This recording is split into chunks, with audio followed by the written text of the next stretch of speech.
PoK की वादियों में इस वक्त जो तस्वीर सामने आ रही है उसे देखकर साफ महसूस होता है कि हालात अब सिर्फ तनाव तक सीमित नहीं रहे, बल्कि खुला युद्ध अपने चरम की तरफ बढ़ रहा है। इस वक्त की भयंकर युद्ध के मुहाजे से निकली खबर ने खलबली मचा दिया है। एक तरफ भारतीय सेना, बीएसएफ और एयरफोर्स मिलकर तेजी से अपना दबदबा बढ़ा रहे हैं। पीओके की वादियों में इस वक्त जो तस्वीर सामने आ रही है उसे देखकर ऐसा महसूस होता है मानो पूरा इलाका किसी बड़े संकट के मुहाने पर खड़ा हो। हर तरफ बेचैनी, हलचल और अनिश्चितता का माहौल दिखाई दे रहा है। सीमावर्ती क्षेत्रों से लगातार ऐसी खबरें सामने आ रही हैं जिनसे यह अंदाजा लगाया जा रहा है कि हालात अब केवल तनाव तक सीमित नहीं रहे, बल्कि स्थिति पहले से कहीं अधिक गंभीर होती जा रही है। इस वक्त युद्ध के मोर्चे से निकल रही खबरों ने पूरे क्षेत्र में खलबली मचा दी है। हर नई सूचना लोगों की उत्सुकता और चिंता दोनों को बढ़ा रही है। सीमा के आसपास सैन्य गतिविधियों में तेजी आने की चर्चाएं हो रही हैं, जबकि राजनीतिक और कूटनीतिक स्तर पर भी हलचल बढ़ती दिखाई दे रही है। ऐसे माहौल में हर कोई यह जानना चाहता है कि आखिर आने वाले घंटों और दिनों में घटनाक्रम किस दिशा में आगे बढ़ सकता है। बताया जा रहा है कि नियंत्रण रेखा के आसपास कई इलाकों में सुरक्षा गतिविधियां पहले की तुलना में अधिक सक्रिय हो गई हैं। तो दूसरी तरफ पीओके के भीतर अब पड़ोसी फौज के साथ साथ चीनी सेना की मौजूदगी ने पूरा खेल ही बदल दिया है। ताजा इनपुट्स बताते हैं कि पीओके के कई अहम सेक्टरों में पहली बार खुलेआम चीनी फौजियों को देखा गया है। उनके काफिले, उनकी यूनिफॉर्म, उनके वाहन और कुछ जगहों पर उनके टेंट तक कैमरे में कैद किए गए हैं, जो चीन अब तक पर्दे के पीछे से सलाहकार, एक्सरसाइज और जॉइंट ट्रेनिंग जैसी बातों के जरिए अपनी दखल को छुपा रहा था।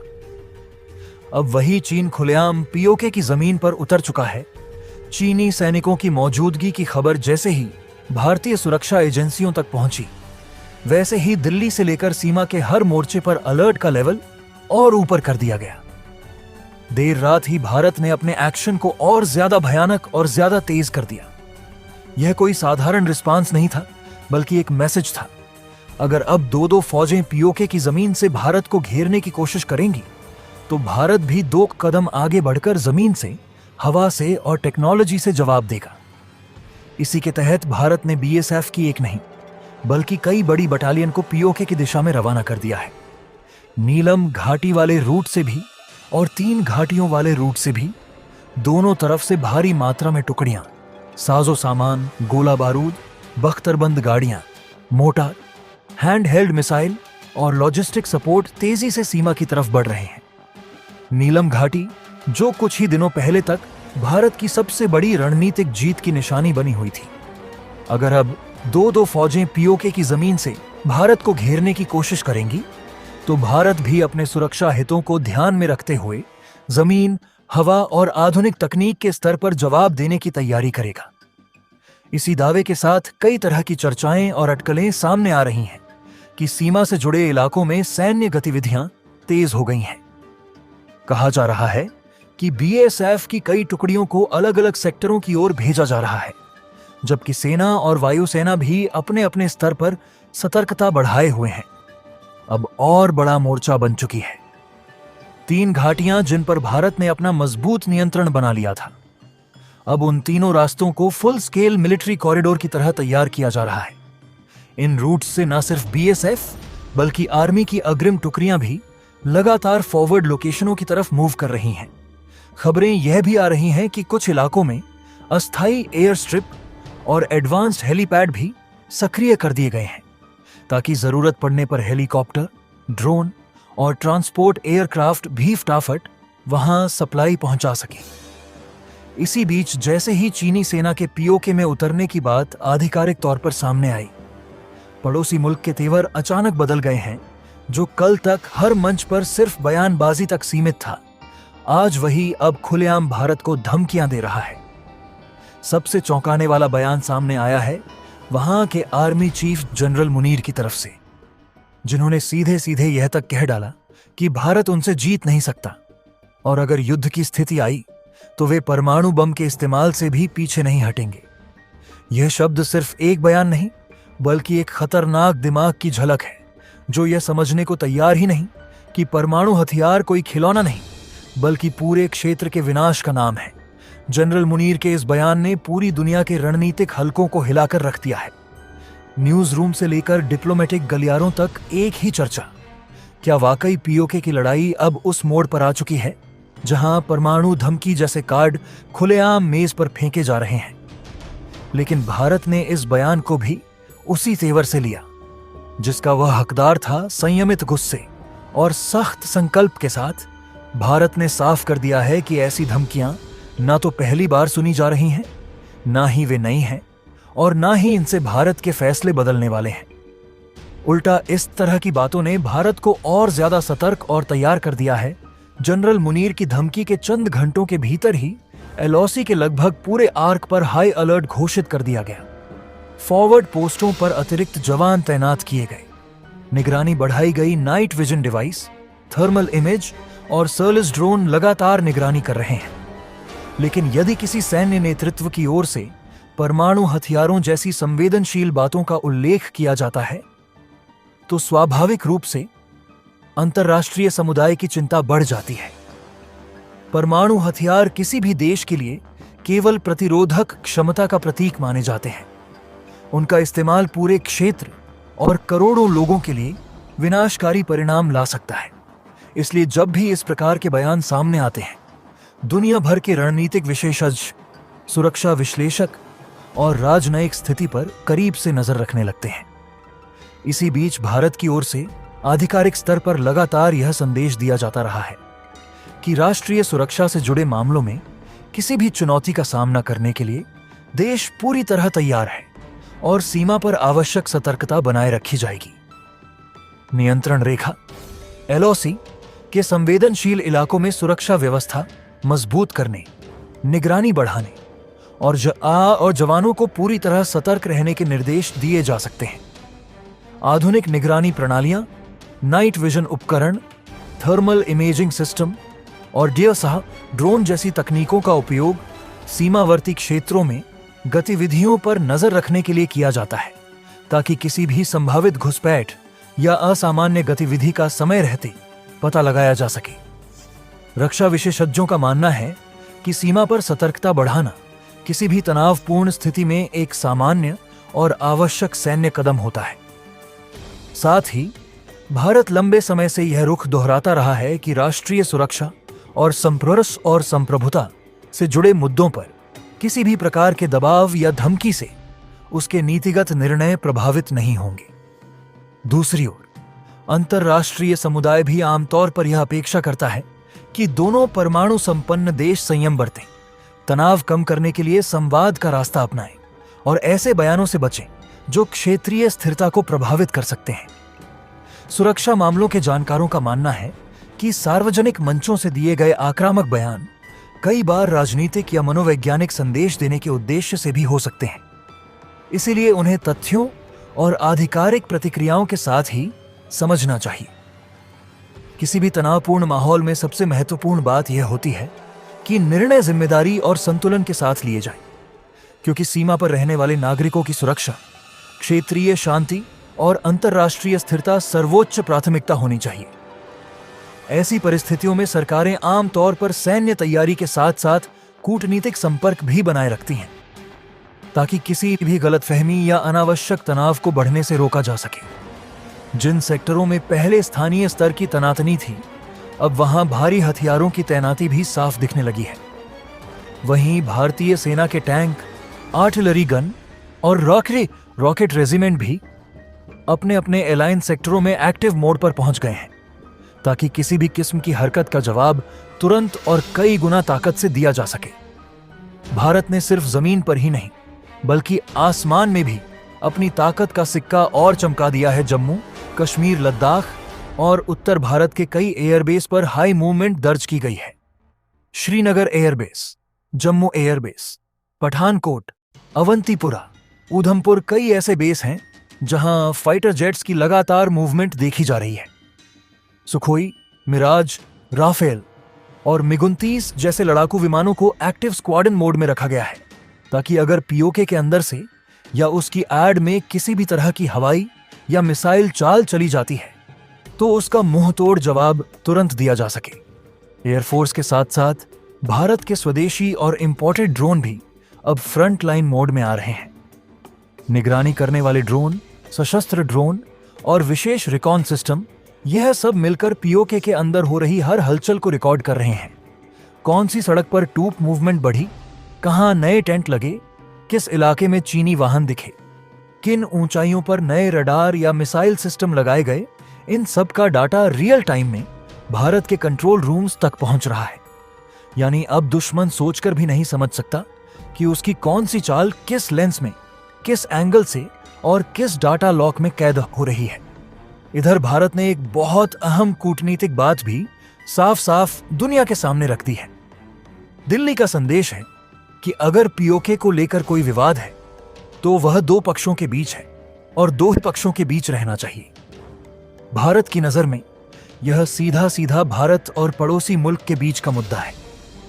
ऐसे में तीसरे देश की, चाहे वह कितना भी बड़ा वर क्यों ना हो, दखलंदाजी ना तो स्वीकार्य है, ना जरूरी, ना वैध। भारत ने साफ कहा है कि पीओके के मामले में चीन का गेटकीपर या गारंटर के रूप में उभरना इस पूरे कॉन्फ्लिक्ट को जानबूझकर भड़काने की कोशिश है। भारत की सुरक्षा रणनीति में पिछले कुछ वर्षों में एक बड़ा और निर्णायक बदलाव देखने को मिला है, जिसमें आधुनिक तकनीक, विशेष रूप से ड्रोन और रियल टाइम निगरानी प्रणाली ने अहम भूमिका निभाई है। अब केवल पारंपरिक सैन्य बलों पर निर्भर रहने के बजाय भारत ने अपने डिफेंस सिस्टम को अत्याधुनिक साधनों से लैस कर दिया है, जिससे सीमाओं की निगरानी पहले से कहीं अधिक सटीक, तेज और प्रभावी हो गई है। भारतीय वायुसेना के साथ साथ स्वदेशी और आयातित ड्रोन अब फ्रंट लाइन मोड में सक्रिय रूप से तैनात किए जा रहे हैं, जो न केवल निगरानी कर रहे हैं बल्कि जरूरत पड़ने पर सशस्त्र कार्रवाई करने में भी सक्षम है। ये ड्रोन अलग अलग श्रेणियों में काम करते हैं, जिनमें सर्विलांस ड्रोन, आर्म्ड ड्रोन और विशेष रिकॉनेसेंस सिस्टम शामिल हैं। और इन सभी का संयुक्त उपयोग पीओके के अंदर होने वाली हर गतिविधि पर पैनी नजर बनाए रखने में किया जा रहा है। इन आधुनिक प्रणालियों की खासियत यह है कि ये अत्यंत ऊंचाई से और विभिन्न कोणों से ऐसी सूक्ष्म जानकारियां भी जुटा सकते हैं जो पहले पारंपरिक तरीकों से संभव नहीं थी। इन ड्रोन और निगरानी तंत्र के माध्यम से भारत अब यह जानने में सक्षम है कि किस सड़क पर सैनिकों की आवाजाही बढ़ी है, कहां नए टेंट या अस्थायी ठिकाने बनाए गए हैं, किन क्षेत्रों में विदेशी विशेष रूप से चीनी वाहन दिखाई दे रहे हैं और किन ऊंचाइयों पर नए रडार या मिसाइल सिस्टम स्थापित किए गए हैं। इन सभी सूचनाओं को तुरंत और सुरक्षित तरीके से भारत के कंट्रोल रूम्स तक पहुंचाया जाता है, जहां विशेषज्ञ इनका विश्लेषण करते हैं और आवश्यक रणनीतिक निर्णय लेते हैं। यह पूरी प्रक्रिया रियल टाइम में होती है, जिससे किसी भी संभावित खतरे का तुरंत जवाब दिया जा सकता है। इस तरह की तकनीकी बढ़त ने भारत को एक रणनीतिक लाभ प्रदान किया है, जिससे दुश्मन के लिए अपनी गतिविधियों को छुपाना लगभग असंभव हो गया है। अब स्थिति यह है कि विरोधी पक्ष यह अनुमान भी नहीं लगा सकता कि उसकी कौन सी गतिविधि किस ड्रोन के कैमरे में, किस एंगल से और किस समय रिकॉर्ड हो रही है। यह तकनीकी क्षमता केवल सैन्य दृष्टिकोण से ही महत्वपूर्ण नहीं है, बल्कि इसका कूटनीतिक प्रभाव भी उतना ही गहरा है। भारत ने अंतर्राष्ट्रीय मंच पर यह स्पष्ट कर दिया है कि पीओके से जुड़ा मुद्दा एक द्विपक्षीय विषय है और इसे केवल दो पक्षों, भारत और उसके पड़ोसी देश, के बीच ही सुलझाया जाना चाहिए। भारत का यह रुख उसकी संप्रभुता और क्षेत्रीय अखंडता को लेकर उसकी दृढ़ता को दर्शाता है। भारत ने साफ शब्दों में कहा है कि किसी तीसरे देश का इस मामले में हस्तक्षेप न तो स्वीकार्य है, न आवश्यक और न ही वैध है, चाहे वह देश कितना भी शक्तिशाली क्यों न हो। इस संदर्भ में चीन की भूमिका को लेकर भी भारत ने अपनी आपत्ति दर्ज कराई है। भारत का मानना है कि चीन का इस मुद्दे में गेटकीपर या गारंटर के रूप में उभरना न केवल अनुचित है, बल्कि यह पूरे क्षेत्र में तनाव बढ़ाने की एक सुनियोजित कोशिश भी हो सकती है। भारत की यह नीति केवल बयानबाजी तक सीमित नहीं है, बल्कि यह उसकी रणनीतिक और सैन्य तैयारियों में भी साफ झलकती है। सीमाओं पर मजबूत निगरानी, तेज प्रतिक्रिया क्षमता और आधुनिक तकनीकों का उपयोग यह दर्शाता है कि भारत किसी भी परिस्थिति के लिए पूरी तरह तैयार है। इसके साथ ही भारत का यह भी प्रयास है कि अंतर्राष्ट्रीय समुदाय को यह समझाया जाए कि क्षेत्रीय विवादों का समाधान बाहरी हस्तक्षेप से नहीं, बल्कि आपसी बातचीत और समझदारी से ही संभव है। भारत का यह संतुलित दृष्टिकोण एक ओर जहां उसकी सैन्य शक्ति को प्रदर्शित करता है, वहीं दूसरी ओर उसकी कूटनीतिक परिपक्वता को भी उजागर करता है। यह कहा जा सकता है कि भारत ने अपनी सुरक्षा और कूटनीति दोनों ही मोर्चों पर एक स्पष्ट और सशक्त रणनीति अपनाई है। आधुनिक ड्रोन तकनीक और रियल टाइम निगरानी प्रणाली ने जहां उसे सैन्य दृष्टि से अधिक सक्षम बनाया है, वहीं अंतर्राष्ट्रीय मंच पर उसका स्पष्ट और दृढ़ रुख उसे एक जिम्मेदार और आत्मविश्वासी राष्ट्र के रूप में स्थापित करता है। आने वाले समय में यह देखना महत्वपूर्ण होगा कि भारत अपनी इस रणनीति को किस तरह और अधिक सुदृढ़ करता है। लेकिन फिलहाल यह निश्चित है कि देश ने अपनी सुरक्षा और संप्रभुता की रक्षा के लिए एक मजबूत आधार तैयार कर लिया है। अगर चीन इस मुद्दे में कदम डालकर खुद को पक्ष बनाता है, तो भारत भी उसे उसी तरह से देखेगा। एक सीधा विरोधी जिसके खिलाफ अब सिर्फ बयान ही नहीं, बल्कि जमीनी स्तर पर, सैन्य स्तर पर भी तैयारी रखना अनिवार्य होगा। भारत ने चेतावनी दी है कि अगर चीन पीओके की जमीन पर अपनी फौज और हथियार उतारकर इसे अपना नया रणनीतिक मैदान बनाना चाहता है, तो उसे यह भी समझ लेना चाहिए कि भारत सिर्फ सीमा बंद करके नहीं बैठेगा। दिल्ली की ओर से संकेत साफ है। अगर जरूरत पड़ी तो भारत इस पूरे मोर्चे को कई फ्रंट पर खोल सकता है। केवल पीओके की वादियां ही नहीं, बल्कि लद्दाख से लेकर अरुणाचल तक, समुद्र से लेकर पहाड़ तक, हर दिशा में भारत अपना जवाब देने की क्षमता रखता है। पीओके के लोग इस वक्त सबसे ज्यादा खौफ और उम्मीद के बीच झूलते हुए दिख रहे हैं। एक तरफ वे देखते हैं कि चीनी फौज भी अब उनकी जमीन पर उतर आई है, जो पहले से चले आ रहे दमनकारी ढांचे के ऊपर एक और बोझ की तरह बैठ गई है। दूसरी तरफ उन्हें यह भी दिखाई दे रहा है कि भारतीय सेना नीलम घाटी से आगे बढ़कर उनके और करीब पहुंच रही है। बीएसएफ की चौकियां उनके गांवों की तरफ सरक रही हैं। नेताओं के बयानों में बार बार यह जिक्र आ रहा है कि पीओके के आम लोगों की सुरक्षा और इच्छा का सम्मान करना अब भारत की घोषित नीति का हिस्सा है। ड्रोन हमलों के बाद जिन गांवों में मातम पसरा था, वहां अब दो तरह की बातें हो रही हैं। कुछ लोग डर से सिमटे हुए हैं, यह सोचकर कि अगर वे दोबारा बोलेंगे तो फिर हमले होंगे। लेकिन एक बड़ा तबका ऐसा भी है जो कह रहा है, अगर हम अब भी चुप रहते हैं तो हमें कोई नहीं बचाएगा। कम से कम भारत ने तो हमारे लिए आवाज उठाई है, हमारी बात विश्व मंच पर रखी है। यही वो मनोवैज्ञानिक मोर्चा है जहां असल लड़ाई अब लड़ी जा रही है, हथियारों से ज्यादा दिमागों और दिलों पर। भारतीय parliament, TV debate, social media और आम जनता के बीच भी अब यह सवाल जोर पकड़ रहा है कि क्या पीओके से वापस हटने, वहां की आवाजों को अनसुना करने और चीन के दबाव में झुकने का विकल्प अब बचा भी है या नहीं।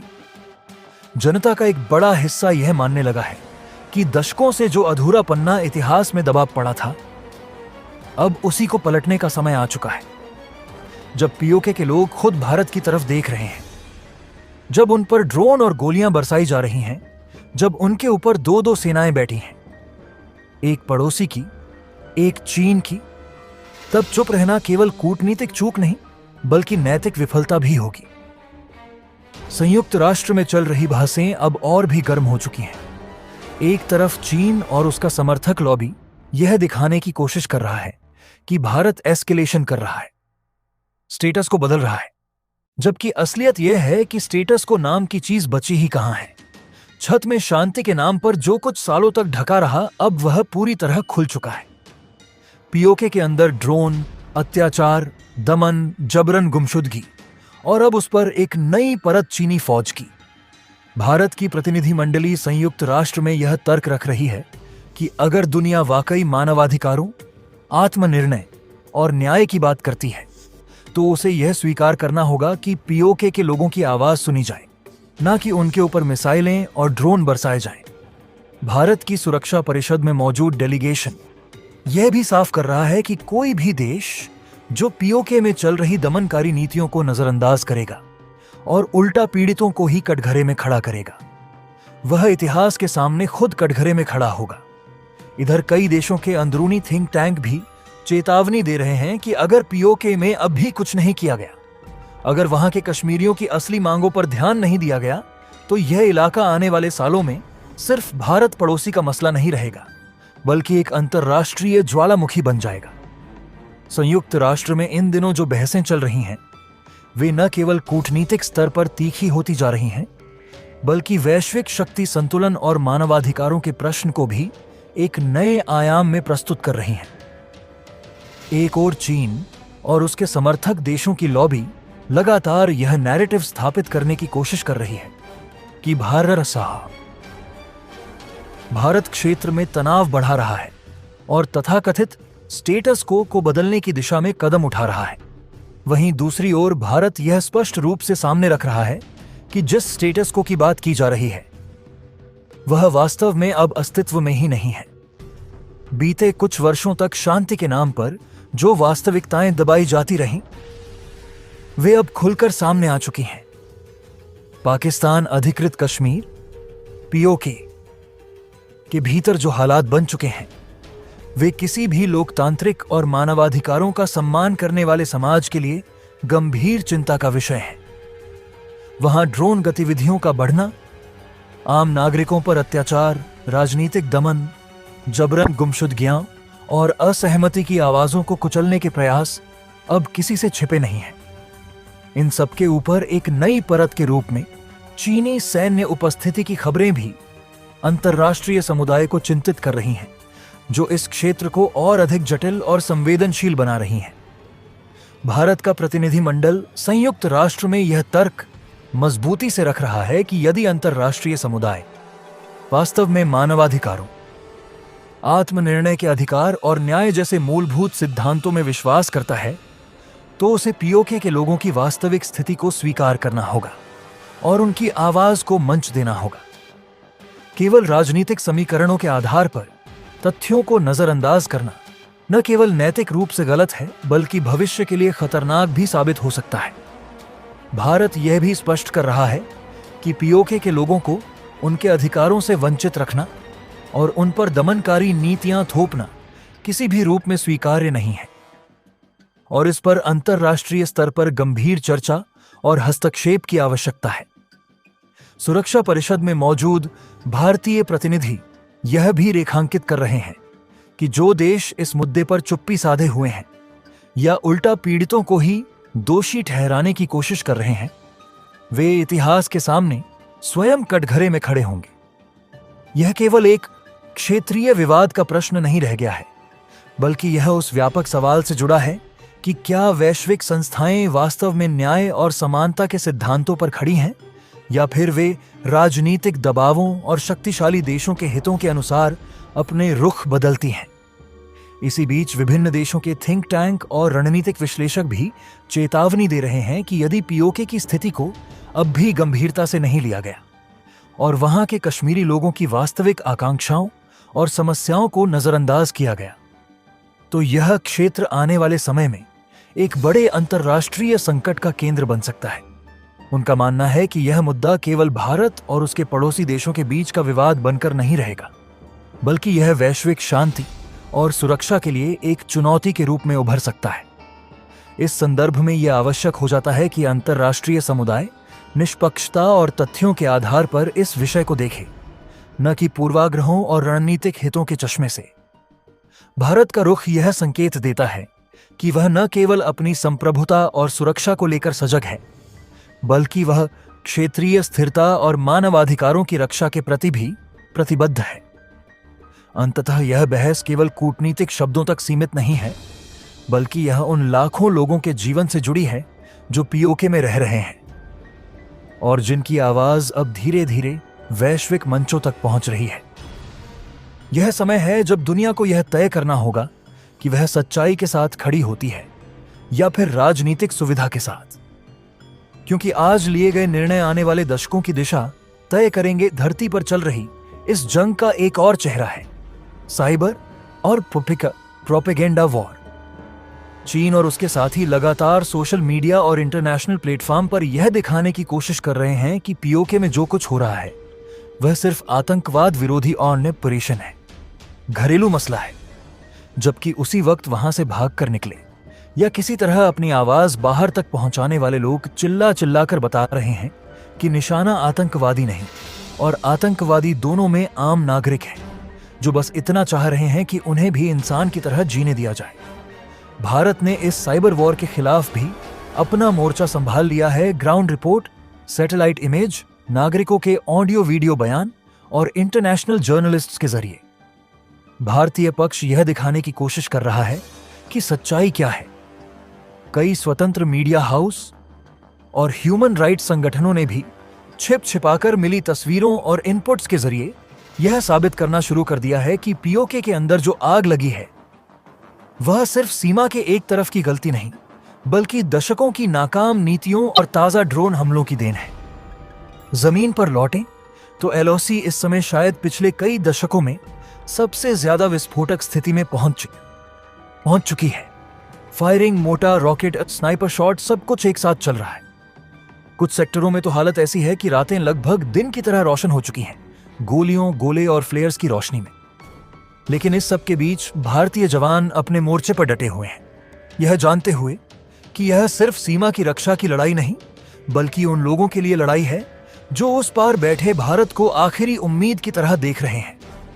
भारत ने यह भी साफ कर दिया है कि अगर पीओके की धरती पर उतरकर दो फौजें भारत को चारों तरफ से घेरने की कोशिश करेंगी तो भारत केवल डिफेंसिव नहीं रहेगा। जवाबी एक्शन का मतलब यह होगा कि दुश्मन को वही चोट लगे जहां उसे सबसे ज्यादा दर्द हो, चाहे वो उनके रणनीतिक ठिकाने हो, उनके सप्लाई रूट हो, उनके हाई वैल्यू टारगेट हो या उनके सामरिक प्रतिष्ठान। भारत अब यह हिसाब किताब उसी भाषा में करेगा जो वे समझते हैं। आने वाले कुछ दिन और हफ्ते इस पूरे क्षेत्र के लिए निर्णायक साबित हो सकते हैं। या तो अंतर्राष्ट्रीय समुदाय समय रहते हस्तक्षेप करके पीओके के लोगों के अधिकारों के पक्ष में खड़ा होगा, चीन को उसकी सीमाएं दिखाएगा और पड़ोसी मुल्क पर दबाव बनाकर ड्रोन हमलों और परमाणु धमकियों जैसी हरकतों को रोकने को कहेगा, या फिर भारत अपने बलबूते, अपनी शर्तों पर अपने तरीके से इस पूरी कहानी का अगला अध्याय लिखेगा। अब भी पीओके की वादियों में गूंजती गोलियों की आवाज, चीनी फौज की बूटों की धमक, पड़ोसी मुल्क के जनरल की परमाणु धमकी और इनके बीच खड़े भारतीय जवानों के सीने की धड़कन, यह सब मिलकर बता रहे हैं कि एशिया के इस कोने में अब एक नई इबारत लिखी जा रही है। और इस इबारत में एक बात बिल्कुल साफ दिखाई दे रही है। भारत ने तय कर लिया है कि अब न तो पीओके के लोगों की आवाज ड्रैगन की छाया को अपनी सरहदों पर स्थायी अड्डा बनाने देगा। जो भी इस आग को हवा देगा उसे इस बार धुआं दूर दूर तक दिखेगा और इतिहास में उसका नाम उसी तरह दर्ज होगा, एक ऐसे खिलाड़ी के रूप में जिसने इंसानियत, न्याय और स्थिरता की कीमत पर अपना छोटा सा फायदा चुन लिया। भारत ने घोषणा कर दी है कि यह लड़ाई सिर्फ जमीन के टुकड़े की नहीं, बल्कि उस जमीन पर रहने वाले हर इंसान की इज्जत, सुरक्षा और भविष्य की है। और ऐसी लड़ाइयां इतिहास ने बार बार दिखाया है सिर्फ हथियारों से नहीं, हौसले से जीती जाती हैं। आज पीओके की ओर बढ़ते हर भारतीय कदम के पीछे वही हौसला खड़ा है, जिसे अब ना ड्रोन डरा सकते हैं, ना धमकी, ना किसी तीसरे देश की चाल। वहां के लोगों में खौफ और गुस्सा दोनों एक साथ फूट पड़ा है। इसी के साथ भारत ने अपने पत्ते खुलकर खेलने शुरू कर दी। देर रात से ही भारत ने पीओके के अंदर अपने बड़े एक्शन तेज कर दिए। नीलम घाटी, जो कुछ ही दिन पहले तक सबसे बड़ा फोकस थी, अब भारत की नई स्ट्रेटजी का सिर्फ शुरुआती पॉइंट बनकर रह गई। सुरक्षा सूत्रों के मुताबिक भारत ने अब नीलम घाटी से भी करीब 130 किलोमीटर आगे तक अपने ऑपरेशंस को बढ़ा दिया है। इसका मतलब साफ है, भारत अब सिर्फ बॉर्डर के किनारे किनारे नहीं है चल रहा, बल्कि पीओके की गहराई तक कई अहम ठिकानों को अपने नियंत्रण क्षेत्र में ले रहा है। ऐसे ऐसे इलाकों पर पकड़ बनाई जा रही है जो अब तक आतंक के ठिकाने, लॉजिस्टिक हब या स्ट्रेटेजिक पोस्ट के तौर पर इस्तेमाल होते रहे। जो जगहें कभी भारत के खिलाफ षड्यंत्र का अड्डा थीं, अब वहां भारतीय फोर्सेस के बूटों की थाप और तिरंगे की छाया दिख रही है। भारत ने यह साफ संदेश दे दिया है कि अगर पीओके के कश्मीरी, जो अब तक डर के साये में जीते थे, हिम्मत जुटाकर भारत के समर्थन में आवाज उठा रहे हैं और उन पर ड्रोन से हमले किए जाते हैं, तो यह सिर्फ आंतरिक मसला नहीं बल्कि साफ साफ मानवाधिकारों पर हमला है। भारत ने दो टूक कह दिया है कि अगर संयुक्त राष्ट्र इन कश्मीरियों पर हो रहे अत्याचार, इन ड्रोन हमलों और इनकी चीखों पर चुप बैठा रहता है, या फिर पीओके के भारत समर्थक लोगों के खिलाफ कोई भी कड़ी कार्रवाई को मंजूरी देता है, तो भारत इसका सीधा और करारा पलटवार करेगा। भारत ने साफ कर दिया है कि पीओके में मौजूदा कश्मीरियों की सुरक्षा, उनकी इच्छा और उनकी आजादी को कुचलने की किसी भी कोशिश को अब चुपचाप नहीं झेला जाएगा।